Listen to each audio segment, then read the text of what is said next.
So what's the show called? It's a cult. It's about a cult. It's called Escaping Twin Flames. Yep. And is it another rapey cult? Like some. No, so it's a couple, and they basically started this. It's almost like the way they describe it is like a multi-level marketing cult where they basically promise people the ability to find their twin flame, or like essentially a soulmate, someone that they have this, unwavering connection to. And then they coach others through, after they pay for training classes, to become coaches to help other people become divinely guided to their twin flames. And in the process of doing this, like, the front that these people put on versus the behind the scenes of what's really going on, and the pressures and the brainwashing, it's so fucked up, and it is so sad. So is it oriented toward the worship of the cult leader, like the all are? It doesn't start that way, but it turns that way, yeah. Delusions of grandeur, thinking that, they're the shit, and everything they say is right, and they would never do wrong by you, and by you letting them down, you're fucking everyone over, and it's so bad. But it ties in that whole, forceful love, and like some of the situations that these people found themselves in regarding their supposed twin flames was just so tragic. Yeah, I'm sure. Well, I mean, every cult sounds good in theory. It's like we're gonna go out, excuse me, live in like the middle of the forest, and it's just gonna be us, all your friends, and we're your family and everything. But it always seems to go awry, where rape, and then the leader becomes such a despot that they end up torturing people. And well, see, and this one was like more of a digital cult. Because they did a lot of like Zoom like conferences, and they would do in-person meetings, but it was very rare. So it was almost like a cyber cult, essentially. Oh, I see. Yeah, you see, but even there, the amount of brainwashing and manipulation and stuff was just beyond what I was expecting. Oh yeah, for sure. Yeah. I wonder if AI is going to become a part of crime eventually. There's a lot of malevolent implications of AI, how it can be abused. I mean, definitely for something like fraud, I think it will probably become. But I don't know. But I guess that's all a matter of conjecture at this point. Right. So I'll go into my first story. So the headline is, former FBI contractor uses popular video game platform to solicit preteens for child sexual abuse material. Can I guess which platform? It will be revealed. I forget. I did read the article, but I can't remember which one it is. So this is out of Alexandria, Virginia. A former FBI contractor pleaded guilty today to production and receipt of child sexual abuse material.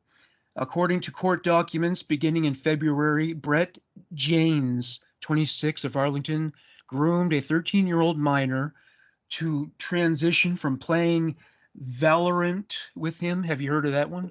No, I was going to guess Roblox. It says it's a popular first-person shooter game, to engaging in strip games on a video chat function in Discord. Well, you must know about Discord. That's a pretty popular platform, isn't it? Discord is an app that a lot of, big and little groups use. Yeah. Although MVI did not want to play this game, the so-called minor, James employed threats of suicide, various money payments through Cash App, and flattery until MV1 produced CSAM for him. In addition, a search warrant revealed James was communicating with at least a dozen other minors. Of those minors, he convinced one 12-year-old boy to produce CSAM and attempted to entice another 14-year-old boy to produce it. James manipulated these minors by befriending, flattering, and outright begging them for content. A review of his devices revealed he purchased hundreds of videos and images of CSAM from the internet, including graphic videos of prepubescent children being raped. James pleaded guilty to one count of sexual exploitation of children and one count of receipt of child pornography. He is scheduled to be sentenced on February 27th, 2024, and faces a mandatory minimum of 15 years in prison. A federal district court judge will determine any sentence after considering the U.S. sentencing guidelines and other statutory factors. Jessica D. Aber, U.S. Attorney for the Eastern District of Virginia, Nicole M. Argentine, Acting Assistant Attorney General of the Justice Department's Criminal Division, and Wayne A. Jacobs, Special Agent in charge of the FBI Washington Field Office Criminal Division, made the announcement after U.S. District Judge Leonie Brinkleman accepted the plea. Significant assistance was provided by the Arlington County Police Department and the Galloway Township Police Department in New Jersey. So yeah, and it just occurred to me now, we were just talking about how AI could factor into crime. I bet, see, a lot of these pedophiles, they're really good with technology. They understand how to use software like Tor, which basically renders you invisible online so no one can track you. So I would imagine maybe they're going to figure out how to get AI to lure these kids so that they can't, so they'll have it on record, but you can't trace them to it. So Right. you're trying to find who's behind it, but it could just be a computer program all along. Right. That's Yeah, terrifying. yeah, it is, eh? They could do all sorts of things like with that, like these sick people who like bully young people, encouraging them to kill themselves. And again, you combine the right AI software with something like Tor, and no one will figure out who's responsible. So, and then of course people will probably cheat at gaming too. Not that that's a crime, but get AI to put your name on the AI thing, and then it'll kick everyone's ass. And Call of Duty is going to get infinitely more yeah. stupid. Well, are there any games where people make money from it, from winning? Oh yeah, absolutely. There's a whole gaming community that, I mean, if you're top tier and you compete and stuff like that, yeah, absolutely, you can make money for playing games like Call of Duty and God knows what else. Now, I mean, back in the day, I remember, God, this was like when I was in college in the early 2000s. Like Halo, there were Halo competitions, Call of Duty had stuff going on. I wasn't involved in it, so I didn't know too much about it, but I mean, Gears of War, any of the major multiplayer shooter games had potential to have competitions and, earn income over it. But I mean, from what I understand, it's a very it's a very tedious, process. And I mean, the amount of practice and stuff that goes into that to stay at those levels to where, it's insane. It's like a life, it's a life investment because that becomes everything you do. You eat, sleep, and breathe it. So, Well, I mean, well, one area where you could make AI work for you, albeit in a dishonest way, is those online poker sites. Get AI to figure out how to win at poker and just let it go to work for you. yeah, but I'm sure, just like with, in Vegas and other casinos, they have ways of detecting that kind of stuff. They can pick up on it. So I feel Yeah, like after a certain point, you'd get your ass banned. yeah, I'm sure. Well, yeah, well, you exhaust all the sites and you get kicked out, but just like in real life, like Rain Man counting cards and Yeah. yeah. All right. So my first story, 8 juveniles are facing murder charges in the senseless beating death of a 17-year-old Las Vegas high school student that was caught on video. Jonathan Lewis died after being beaten when a fight broke out over a pair of stolen wireless headphones and possibly over a stolen marijuana vape pen, according to a police spokesperson. The beating happened November 1st in an alley near the Rancho High School campus after school let out. Events in the alley were captured in a video that has been widely shared on social media. What you see in the video is approximately 10 subjects kicking, stomping, and punching our victim Jonathan as he is on the ground, not defending himself, to the point that he becomes unconscious. The video is very graphic and, in my opinion, it is very void of humanity. 8 juveniles whose names have not been released were taken into custody and will be charged with the crime of murder, said Under Sheriff Andrew Walsh. The suspects range in age from 13 to 17 and are students at Rancho High School. Half of the teens arrested will be tried as adults, according to the Las Vegas Review-Journal's reporting. Those 4 cases were automatically transferred to adult criminal court because the defendants are 16 or 17 years old. The remaining defendants between 13 and 15 will face certification hearings in family court, where a judge will determine if they also will be tried as adults, according to the Review-Journal. Jonathan was a loving, kind, and protective young man who cared deeply about his friends and family, the teen's father told CNN. He was a hero who was trying to help one of his smaller friends who was being bullied and had something stolen from him, and he tried to intervene. Jonathan died 6 days after the beating, according to his father. An autopsy determined that the cause of death was blunt force trauma, police said. The entire school district grieves the loss of every student, Clark County School District said in a statement. While we cannot provide additional information as this is an active police investigation, please know that district leadership and school police are working with the Las Vegas Metropolitan Police Department and the district attorney's office, so those involved are held accountable for their actions. Yeah, I saw this story come up on TikTok. So, the guy who died, he was white, right? I haven't seen pictures of the deceased, so I'm not sure. I saw a picture of him. Yeah, he's a white guy, and he was defending his friend who had the thing stolen from him. I'm not playing the race card or anything, but yeah, it was a group of black youths, and there was a black guy on TikTok talking about it, how horrific it was, and I mean, God, that's so disturbing.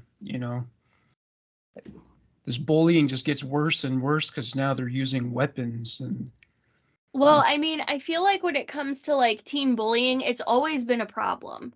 It's just that with technology changing and the circumstances for the bullying kind of evolving, and now that, everything is shared online, it's just we're so much more aware of it and seeing it firsthand. It's fucking terrifying how savage people are. And I mean, it really hones in how dangerous and violent the youth can be. You would hear stories back in the day about, oh, in the 90s, this kid got killed because they stole his starter jacket. But then to actually see it happening because someone's recording it, that's just a whole nother level of fucked up. Yeah. And then it just being shared for everyone to see. Oh, yeah. Well, yeah, so I've often thought about how terrible it would be to be bullied in this day and age because, yeah, it doesn't stop just because you're not in school. Right. It could happen at night on Facebook or on the weekend. Mm-hmm. Whereas when I was going to school, I at least got a break from those people on the weekend or in the summer. You know what I mean? But now it's never ending and it's vicious. Yeah. Telling kids to commit suicide and they want schools to do something about it, but what can they do, right? I mean, have you given talks about bullying as part of your job? Yeah, we teach anti-violence. We talk about, what bullying is, what counts as bullying, and the big thing that a lot of the kids really don't understand is the difference between snitching and reporting. So Yeah. to the majority of the students, when we first have those discussions, they automatically jump to the, oh, snitches get stitches bullshit. And it's like, it's not snitching if someone's life is in danger as a result of the abuse they're suffering at the hands of their fellow students and peers. Yeah. Like, it's one thing if you're just whining and trying to get someone in trouble over some petty stuff. But when people are being attacked on social media, they're being jumped in bathrooms, they're getting other kids to gang up and join in on harassing them, like, then that's a problem. And a lot of the schools now actually have like anonymous tip links on their websites where if kids know of bullying going on, but they don't want to actually get involved because of the retaliation factor, they can submit anonymous information to the school, and then the school will handle it from there. Now, how successful that is, I don't know, because, I'm not privy to that kind of information, but it's a resource out there. And a lot of the kids don't actually learn about that resource usually until if I go and do that lesson that I talk about it, because I know what schools have those links attached to their websites, because not all of them do, but it is becoming more common. So Are you aware of any statistics on how many kids end up committing suicide as a result of bullying? no, I don't have that information. Unfortunately, with the statistics for like teen and youth suicide, even if we had that information, it's not going to be 100% accurate, because, you know, we don't always know why people decide to take their life. That's just a fact. I mean, we may have some warning signs, and there may be some risk factors, maybe mental illness was involved, or it's a family history of suicide or suicidal attempts and things like that. But sometimes, I mean, we don't know. So Yeah, it's all well, speculation. I know there's a high rate of suicide or suicidal ideation among LGBT teens. Yes. That's a big problem with them. But I mean, as far as anyone else goes, I would like to say to them, if you're 16 years old, you should see these people 40, 50 years from now, how pathetic they're all going to be, and Well, and it's easy for us to talk about it because I know we've both lived through it. But for those kids going through it now, especially when it's relentless, it's really hard to be able to want to stop and think that, oh, oh yeah, let me get this much further away from this situation in my life, and then it'll be okay. yeah, It's, yeah. and that whole it gets better. I mean, But when you're in high school, that's your world, right? So it's hard not to take it seriously. it is. Well, and people will make big deals out of anything, and then they blow it out of proportion, and they can't just let things go because they have nothing better to do. They're bored. But the important thing for teens, especially nowadays, is they have all this technology at their hands. They need to know how to use it effectively. If they're really dealing with crisis, they got to get involved with either a parent, a trusted adult, sending anonymous tips to the school, reporting any online abuse that they're seeing, especially if it's over social media, because they can get those people blocked and banned and things like that. And then we also have crisis lifelines. Like in America, we have the 988, the National Suicide and Crisis Lifeline number. Anybody can call or text that number any time of day, and they get connected with a live person. And they help talk these people through what's going on. Yeah. So. Yeah, and a big issue for parents these days is how old should the children be when they get to start using social media? Like, have you made a decision about that for Rory? How old do you think she should be before she starts using that? Well, I mean, we've had discussions before, and she's not getting a phone anytime soon just because she doesn't have a need for it. Well, yeah, of course, yeah. I mean, is 12 too young, or? So it's a hard, because I remember being 12 and having internet access. Yeah. I had an AOL account, but again, the times are so different. I Oh, feel yeah. like if I were to give her even limited internet access at 12, there would have to be she would have to be able to understand the dangers, and, just there would I wouldn't want to helicopter her, but I definitely would want to be monitoring what she's doing, what she's watching, who is she potentially talking to, and just to realize that there's a lot of risk with it. And Yeah. just Well, make her aware, not scare her, but make her aware that, even the internet's not, yeah. Well, you I mean, never know. now they have like family accounts, and there are all sorts of filters and things you can use to keep track of Right. where she's going and prevent her from going some places. I remember Rachel was saying that she has a family account at her place, so her sons can't go into particularly murky waters online. Right. So Yeah. All right, so my second story, the headline is um, former U.S. government employee pleads guilty to sexual offenses. So the second federal government employee to get into some kind of nastiness here. Are these all U.S. federal people you're going after this week? No, one of them isn't, but two of them are, yeah. Thanks. Well, I often go to the FBI's website for sources about crime because they do report some of the most fucked up crimes since. You just air all the Americans' dirty laundry, like you have nothing going on up above. All we do, it's just like it's so fertile, like felonies are always the most fucked up crimes, and the FBI press releases pages always has child molestation and serial killer, this and that. So, all right, so Brian Jeffrey Raymond, 47, a former U.S. government employee, pleaded guilty today to drugging and sexually abusing numerous women in multiple countries. So this guy is like a Bill Cosby acolyte, including photographing and video recording dozens of nude and partially nude women without their consent while they were unconscious and incapable of consenting. The plea was announced by U.S. Attorney Matthew M. Graves, Acting Assistant Attorney General Nicole Argenti of the Justice Department of Criminal Division, Director Carlos Melos of the U.S. Department of State. Okay, whatever. According to court documents, Raymond of La Mesa, California, was most recently employed by the U.S. government at the U.S. Embassy in Mexico City, Mexico. Raymond admitted to drugging and sexually assaulting several women in his embassy-leased housing and elsewhere between 2006 and 2020. Additionally, Raymond admitted other offenses that occurred over this 14-year period and involved a total of 28 women he photographed or video recorded nude or partially nude. Many of the recordings show Raymond touching the women's bodies while they were unconscious and incapable of consent. Raymond attempted to delete the explicit photographs and videos depicting the victims after learning about the criminal investigation.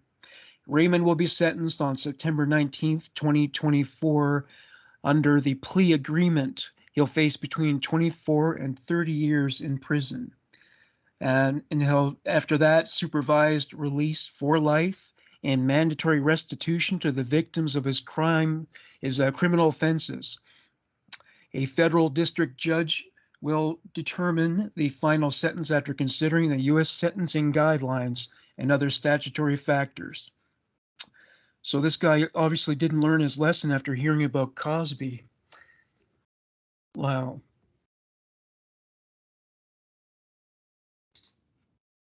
Yeah, it kind of leaves you speechless, doesn't it? I have no words. This is why I don't leave my house. Like, yeah, the date rape drug thing is still a problem. So fucking stupid. Have you 14 years worth? 14 years? Well, his victims were unconscious, so they didn't know it was going to happen, and they didn't know what it was happening while it was occurring. So that makes it easier to get away with it, I guess. So creepy. Oh, God, just imagine like 14 years after the fact, you see a video of you unconscious AF, and someone's just like, seriously? Ugh. Yeah, have you ever been on a date and the guy offered you a pill all of a sudden, or a beverage with like flakes or powder on top? Absolutely not. Like, Jesus Christ. Yeah, actually, a case I'm working on right now, Gordon Stewart Northcott. He tried to drug these people, serving them like canned peaches, the kind that come in syrup, and there was a capsule right on top of them. And one of the guests is like, "Hey, there's the capsules on the peaches." Like they're not dogs; they're gonna see it. Yeah, really. Right? You can't roll it in cheese and just there you go. No. That's lazy. Not that it's a. Oh my God, I hate people. Okay, my. God, the peaches faces. That's so stupid. Wasn't even trying. Oh no, he's not. All right. So my second story, Texas serial killer pleads guilty to murdering 4 people in a 3-week span as if they weren't human beings. A Texas man has pleaded guilty to murdering 4 people, including his ex-girlfriend's father, in a killing spree across 3 weeks in the fall of 2020, according to multiple reports. Jeremy Rashad Williams will be spending the rest of his life in prison as part of a plea deal, according to NBC, DFW, and Fox 4. On October 31st, 2020, Robert Urea was shot to death in the middle of the street as captured by surveillance footage. The 19-year-old pre-law student succumbed to his injuries and was taken to the hospital. He was waiting for an Uber on his way home from a Halloween party, according to his mom, Patricia Weaver, who says that Harris targeted and hunted his victims as if they weren't human beings. 2 weeks later, on November 14th, Adam Gautreaux was fatally shot on an interstate service road. Less than an hour later, police responded to another shooting about 10 miles away from the scene of Gautreaux's death. Responding officers found Jerome Hamilton on the driver's seat suffering from a gunshot wound, and the 57-year-old died shortly after he was taken to the hospital. Then, on November 18th, Harris killed his ex-girlfriend's father, 60-year-old Blair Carter, before setting the victim's house on fire in Salina. The Salina Record and the WFAA reported at the time. Officers arrested Harris the same day after zeroing in on him using the description of his vehicle provided by witnesses. Carter's daughter, Amber Carter, had filed protective orders against Harris, which he repeatedly violated, according to the record. At his sentencing on Tuesday, family members of his victims shared their testimony. In an obituary posted following his death, Blair's loved ones remembered him as someone who had a never-ending positive attitude and infectious smile, who was a ray of sunshine. Weaver says she's pleased with the verdict, and while it means families have justice, she doesn't feel that they will have closure. How can you have closure when there is no remorse and no motive? So he shot all these people, was it? Mm-hmm. And no motive was cited? Not that we know of. Just, I mean, other than the ex-girlfriend's father, I don't think that he had ties to the others. It was just random. So opportunistic. Yeah, mental illness must have been a factor in that one. I'm sure we'll learn more as everything unfolds. Oh, yeah. Well, I mean, I've known people I hated so much I fantasized about doing things that would have had me in prison for the rest of my life. I'm willing to admit that. Yeah, but there's a huge difference between just thinking about it and then putting it into action. Yeah, that's true. I mean, I'm sure you probably hated someone before so much that you caught yourself thinking about that. Oh, absolutely. And I'm glad I didn't act on it because it wasn't worth it. Yeah, if there were no laws, though, I think Louis C.K. is right. I think there would be a lot more murder going on in the world. Not just people who do it now, like serial killers, but I think it would become a very common thing. So if there are no consequences for violence or for that or anything else. Right, if there's no repercussions, why not?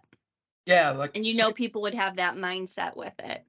Say society comes crashing down, like the economy just disintegrates, and so there's no cohesion, and it's like the way things were like 300 years ago. So yeah, that's going to be a big problem, and you're going to have to be ready to kill people. Yeah. I mean, people have to get very comfortable with a lot of things very quickly. Well, the economy's heading for the shitter as it stands, so you never know. It's been heading for the shitter. This is not new. Yeah. Well, they're saying the American dollar could actually really decline in value next year. I mean, I don't know. I only heard one guy say this. He's kind of a money and investment expert, but that's one prediction they're making, and it has a lot to do with like China, their ascendancy economically, and so we'll see what's happening then anyway. All right, so the next one, I think this was a Florida story. Yes, Miami Herald story. So mom confessed to strangling son driving around with his body for hours. So this is definitely a Florida story. Okay, so an 8-year-old boy was unresponsive when his mother took him to Hialeah Hospital on Tuesday. 2 days later, Miami-Dade police said the child's mother strangled him to death. Shanika Ann McKenzie, 36, is behind bars Thursday on a first-degree murder charge after police arrested her in connection to the death of her son, Jason Burgos.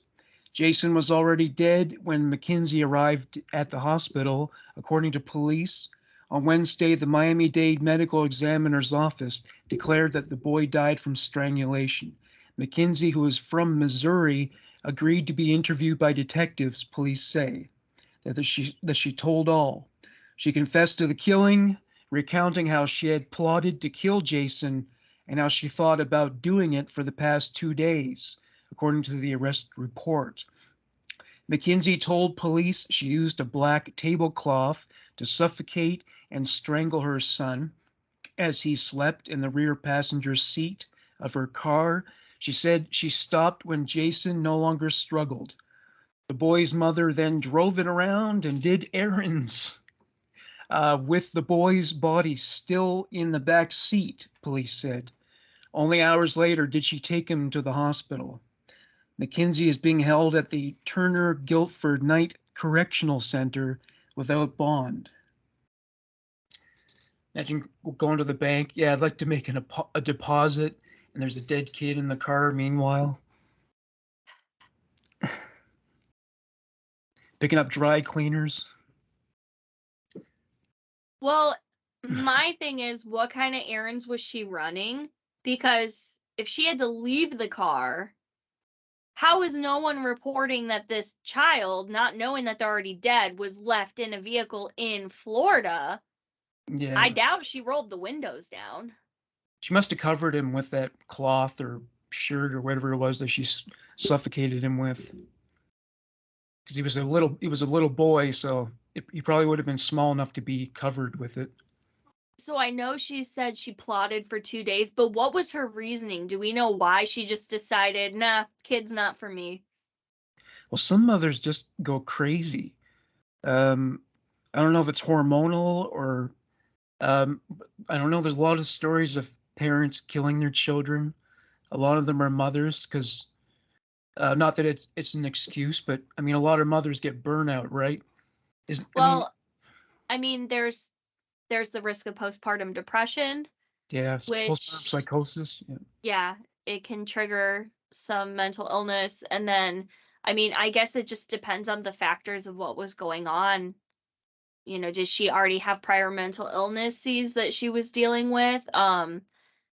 Was this something new? Did something trigger an episode? It's hard to say, but yeah, still, I mean, if you add to that, you know, the pressure of raising kids, the constant stress involved in raising kids, how it's nonstop. I mean, it's your whole life. Mm-hmm. So, you know, it factors into my belief that I've had for a long time. Not everyone is parent material. Just because someone has a child doesn't mean they're going to magically become a responsible person and a great parent.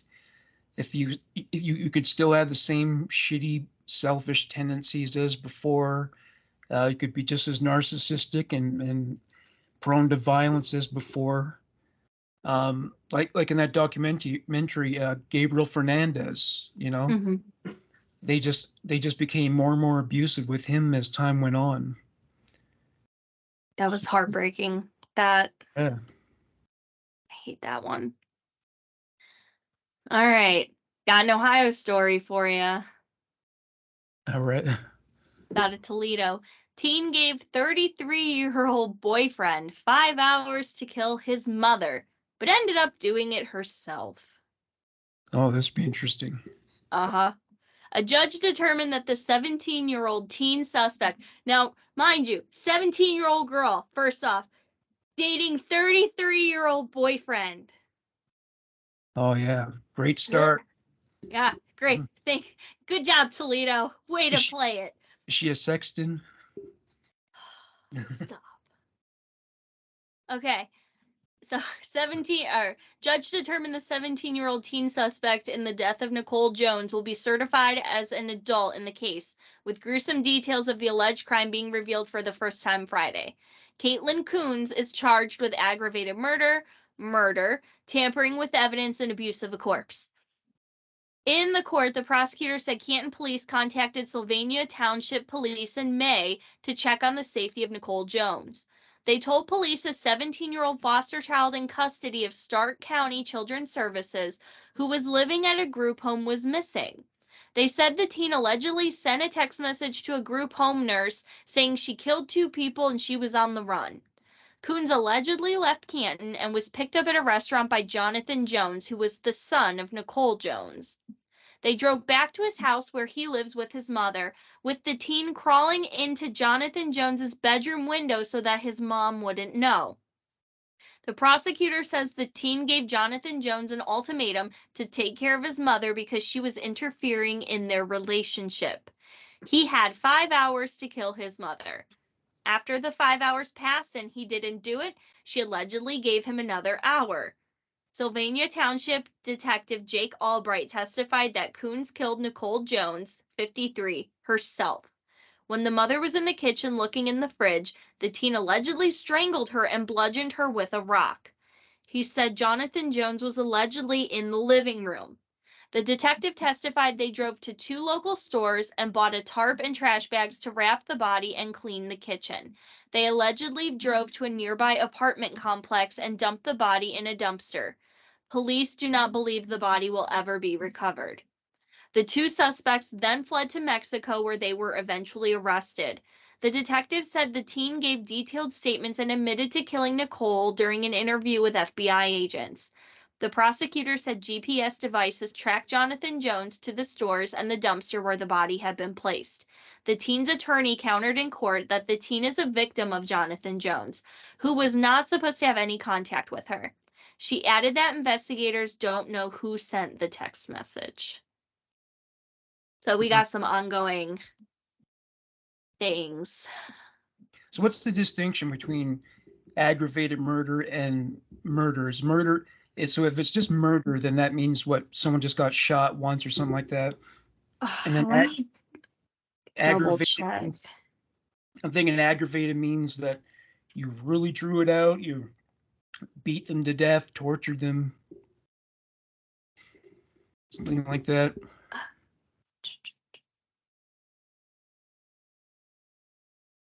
So it, depending on the way the murder played out, you know, whether it was intentional, whether it was heat of the moment, you know, negligent homicide, depending on the severity of it, aggravated murder is like at the top. That one gives, like in Ohio, that's life imprisonment. So that's one of the most serious offenses as far as on the murder scale that you can have. Because I think toward the bottom, you're looking at like negligent homicide or vehicular homicide. You know, you were not intending on hurting someone. It happened. And unfortunately, it was your fault because you were reckless, basically. But yeah. So, I mean, you can't deny that one. Oh, no, not at all.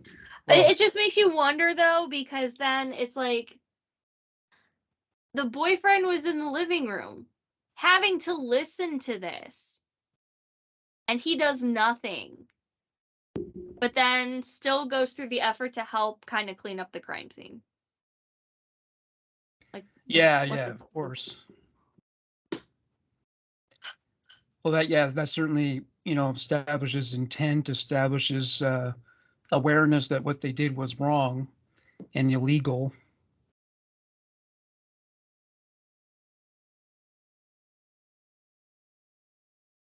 So we were hoping Rachel was going to join us today. She can't make it, but I'm going to see if I can find some more Florida stories here.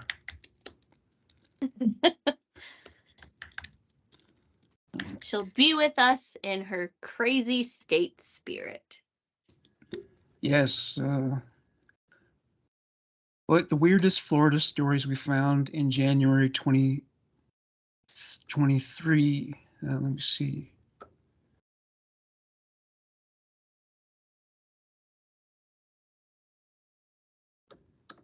Well, here's a good one. Florida man threatens employees with gun over late chicken wings order. Don't you hate it when they're late with your chicken wings? So yes, a Florida man is facing charges for allegedly threatening restaurant employees with a firearm after his order of chicken wings was almost an hour late, according to WFTV. The Collier County Sheriff's Office claims 35-year-old Matthew James Davis of Naples pulled a gun on workers at a Wingstop restaurant in Naples. He placed an online order for chicken wings around 8:40 p.m. on August 27th, 2021, with the promise it would be ready at 9 p.m. per an arrest affidavit. When Davis arrived at Wingstop at 9:40 p.m. and learned his food wasn't ready, the customer got angry and started pacing around the waiting area. Employees reportedly offered him a free drink during his wait, which didn't ease his frustration. That's when Davis told employees he was going to get my strap gun. They going to see that I'm not playing according to they going to see that I'm not playing, according to authorities. The 35-year-old left the restaurant and took a gun out from his white van, making employees and witnesses fear for their safety. Following a preliminary investigation, Davis spoke with detectives on Wednesday, January 25th. The suspect told investigators he was stressed out from his mother's passing weeks before the incident, according to the affidavit. He also claims the gun wasn't loaded and he just wanted to intimidate the workers. He was arrested and booked into Collier County Jail. He's since posted bail and is due back in court on February 20th. Anything It's chicken wings. Chicken wings. Oh yeah. I can't say anything. I had to file a police report when I worked at the pretzel stand. Oh yeah, what happened there? So stupid. A customer got mad that they could not interpret the upcharge on their order. They felt that we were overcharging them, and they were mad at, like, so insane. She got mad because she got a flavored lemonade, okay? This isn't a mall. This is a mall job that this happened at. She got a combo that had a flavored lemonade, and she wanted extra sauce. She felt that we should have already included the extra sauce in the order and not charged her for it, or charged her extra for the flavored lemonade because of the already high price of the food. But, I mean, it's the economy. What are you going to do? The person she was yelling at the register and being really rude to was a minor. So I stepped in and was like, what's going on? The minor tells me she's trying to leave and take her food without paying, which wasn't true, but the kid panicked. So I immediately start arguing with this lady. I'm like, you have to pay for your stuff or I'm not going to give it to you. This whole heated exchange is going on. I'm trying to break down, like, the board with our prices and how everything's listed. She gets so pissed off at me, she picks up the cups of hot cheese and throws them right at me. Oh my God. Hot cheese? It escalated. It escalated more after that, but it's not worth getting into. It's funny to talk about now, but at the time I was shitting bricks because I filed a police report in the event that we may have had to go to court over it. Because she actually emailed my corporate and was threatening to sue me if she lost her job. And how much were these pretzels? I want to say the whole order was maybe like under $15. Oh boy. God forbid. Oh, it was so stupid. I miss that job though. I don't miss the people sometimes, but I miss the job. The job was fun when we weren't dealing with that kind of stuff. Oh But yeah. yeah, she fucking chucked hot cheese like temperature hot cheese at me, and it busted open on my shirt in front of everybody, and we had a huge line, so everyone saw it. It was a whole thing. It didn't. You did it. It didn't seep through. No, but that shit hurt. It was still hot. It Oh came out yeah. of a machine and was like temperature hot, and it's just like, you fucking came. I mean, she hit me hard. Like, she chucked it at me. Bitch God, played softball. so this is like a Karen, I guess. Huh? She was probably a Karen, I suppose. I would say so. Well, here's an It's not interesting nice. story. This is another Florida story. It involves a church. And this is an original thing. I've never heard of anything like this. A Georgia man is facing charges after authorities caught him in an unusual burglary at a Florida church. The Bay County Sheriff's Office said deputies responded to reports of a burglary at the Emerald Beach Church of God on Air Coleman Road in Panama City Beach on Friday, August 4th. Deputies alleged Derek Porter smashed a window with a cinder block to enter the church, prompting the woman working inside to flee after she heard the noise. Porter reportedly caused $3,000 worth of damage to the church, took the institution's money bag, and loaded several stolen electronics into his pickup truck, including a television and a computer. Panama City Beach police officers and BCSO deputies pulled up to the scene and arrested Porter, who allegedly had methamphetamine and drug paraphernalia on him. While questioning the suspect, Porter told cops he couldn't remember what happened while he was inside the church. He did remember, however, baptizing himself in the church's baptistry pool. Porter claimed something was holding his head down under the water while in the pool. That's what you get for taking the TV. He tried to redeem himself. Oh my gosh. What?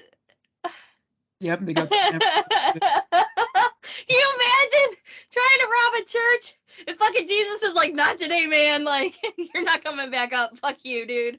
Like, he didn't die on the cross for that one. right? Oh my God. I got a fun story. This is from February of this year. Also Florida. According to Local 10, a 32-year-old from Cutler Bay, Florida, is facing multiple felony charges after he bit the head off a damn python during a domestic dispute on Monday morning. Took it out on the python. Yeah. The Miami-Dade Police Department said that the officers responded to an apartment complex just after 5:20 a.m. after receiving reports of a domestic dispute. Officers arrived and said they could hear a man and woman arguing with each other, and then the woman started screaming. They could hear her yell, "Just kick the door in." After they entered, they saw the culprit, Justin Mayorga, running behind the door, attempting to close it and shut the victim and hold her against her will. Police said that Mayorga refused to comply, even though they threatened to tase him. That's when the woman said that Mayorga bit the head off a snake, and sure enough, the severed head was sitting next to them on the floor. He now faces charges of animal cruelty with intent to kill, false imprisonment, and resisting arrest. He was held at the Turner Guilford Night Correctional Center on $15,000 bond. Are pythons poisonous? Do you know?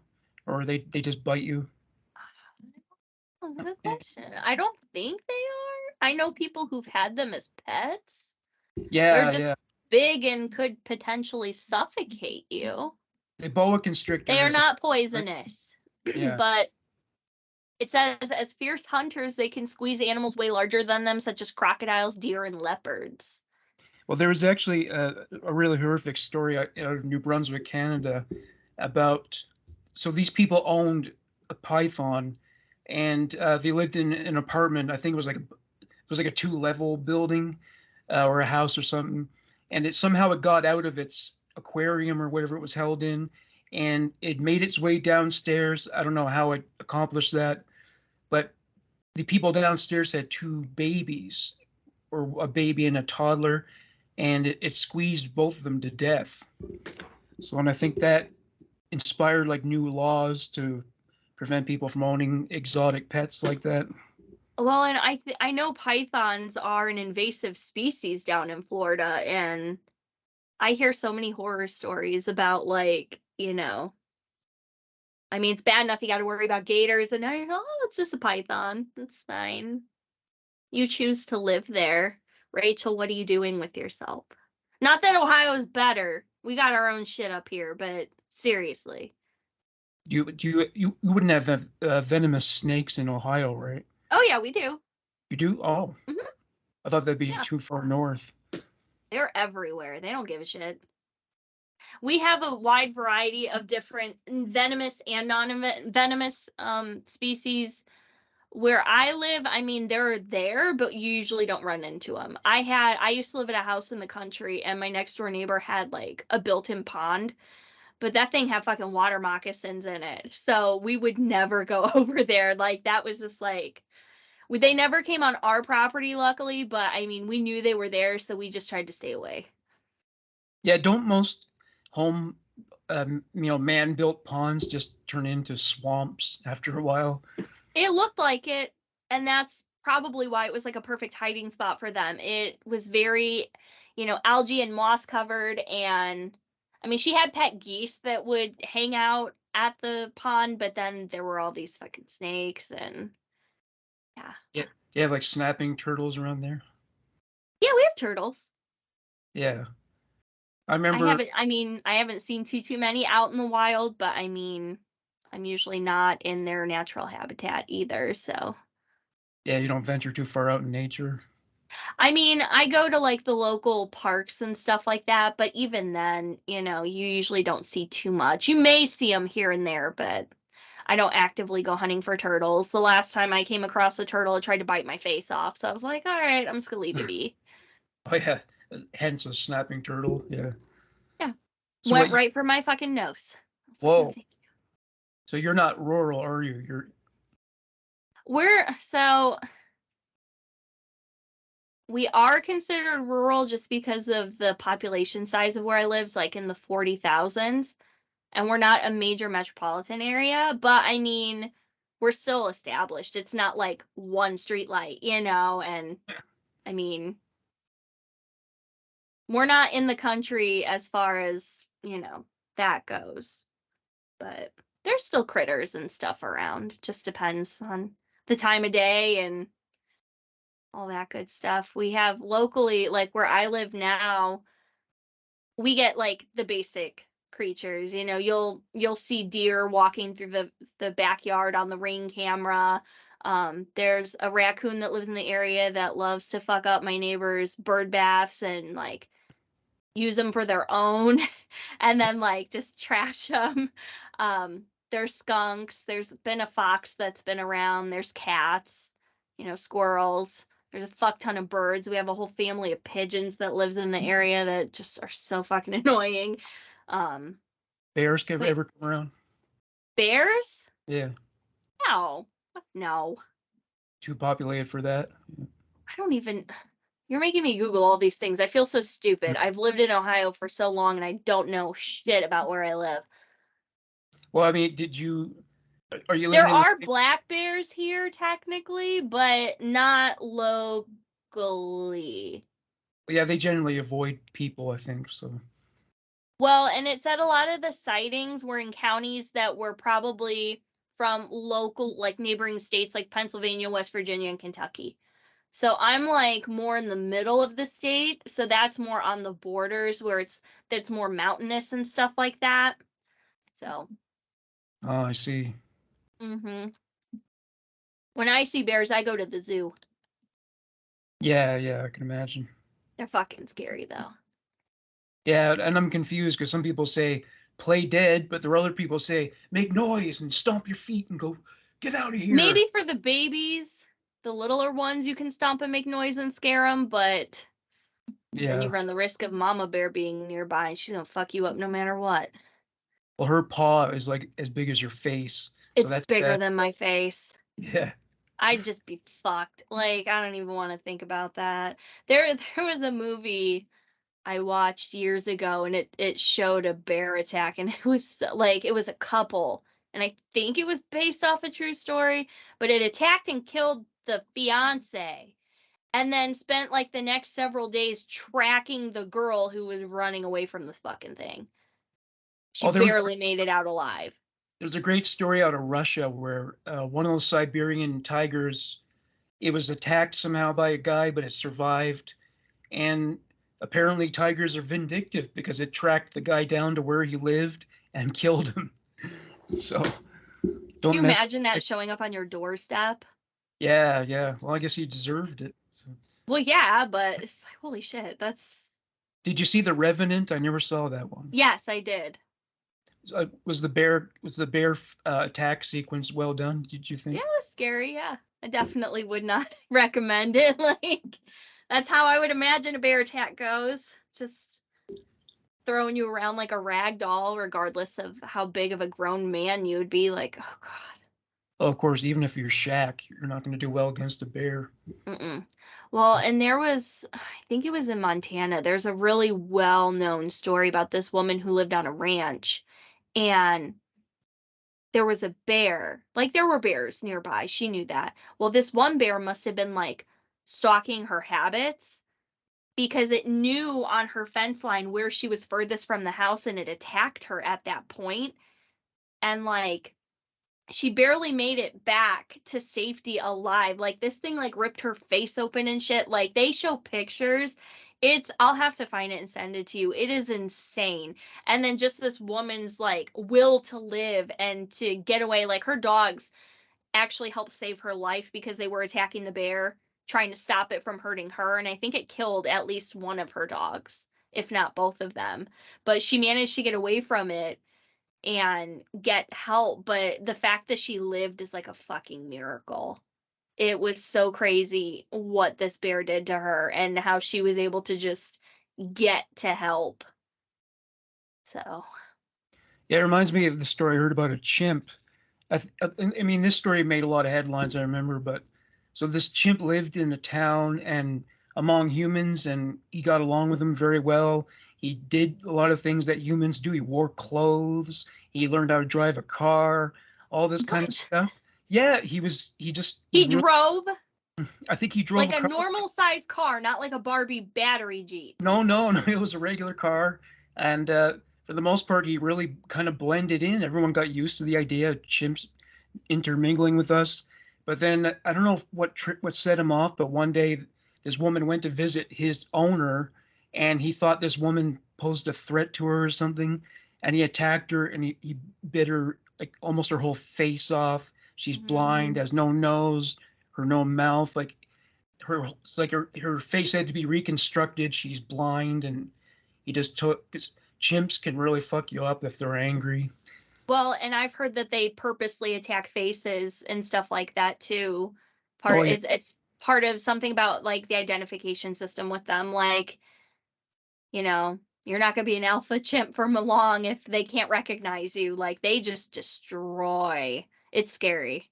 Yeah, and I once saw a picture of a chimp that for some reason had alopecia, no hair. The muscular definition on this thing was unreal. And he was kind of old too. But, they spend most of their lives like hanging from tree branches. And if you did that all day long, year after year, you'd be ripped too. It just makes you stop and think how we don't realize. Like, it's funny that like the chimp attack stories and stuff, it comes as like a shock to us.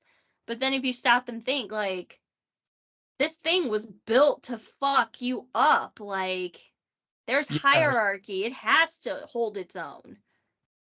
And like you said, with the strength it needs to have the kind of life it does and to live where it does, like, that's... Yeah, and we evolved from a common ancestor. So I guess maybe that explains Jeffrey Dahmer, right? Maybe he's got some chimp genes in him or something, that he wanted to eat people's faces. Well, actually, I don't think he ate any facial features, but on that note, I guess we'll go for You this. always take it like 2 steps too far. Yeah. And then I don't know how to respond to you. I can't. There's a big ellipsis hanging in the air right there. There's a big question mark hanging over my fucking head. I don't know what to do. All right. Well, Michelle is very ill this week, so I won't keep her any longer. So for myself, Morgan Rector, and Michelle Gower, thank you Thanks for for listening. watching. Yes. Take care. See ya.